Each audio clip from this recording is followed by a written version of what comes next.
Welcome, King Goy back again. And it's probably been about a week and a half now. 9, 10, 10, 11, somewhere there.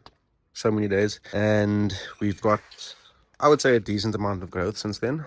This one in particular is definitely banging compared to the others. I mean, look at that friggin' leaf. It's massive. And so far I've only done like 1 or 2 tops on this. I think you can actually see where I top.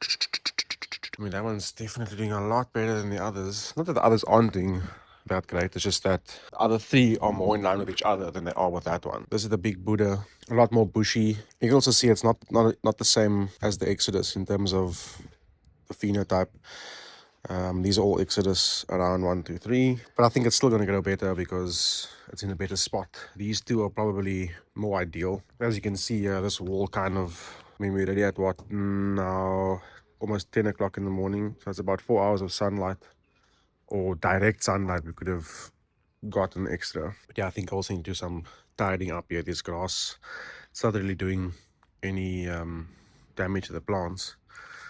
I don't want to use it for fertilizer and mulch and worm feed, all that stuff. So I wanted to grow a bit more. And this morning I had to get some snail bait. Well, not snail bait. What do they call it? What is snail bait? Snail and slug bait. But I use this because it goes a long way. So you mainly, I think it's like 5 grams per square meter.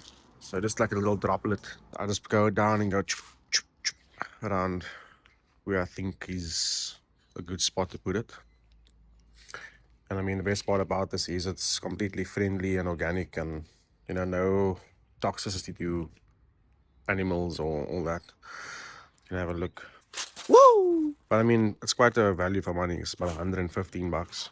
And 5 grams a square meter. We're looking at 500 grams. So a good couple of doses. And the trick with the snails is you don't just apply it once. You gotta, like, you know, do them in 2-week intervals. Because they will lay lots of eggs and then come back and then reinfest. So you gotta just like kill them off one by one. I usually do make a herbicide from the JADAM range, but I just never had the time to do it. I still might for another video because I don't think I've made one of that for you guys. So I'll most likely still do that. But in the meantime, some of the feramol is what they call it. I use that, so yeah, I'm still very impressed with the growth regardless. I mean, it's only been like 10, 11 days since I planted. And the last one was just like a tiny little 10 centimeter plant. It's gone 3 times in size, I think, each one of them. So yeah, equally impressive. I might also need to put a secondary lighting source over here somewhere, maybe just some LEDs. But we'll see, because again, I don't necessarily want them to go as big as they can, you know, like I'm fine with the size they were last time.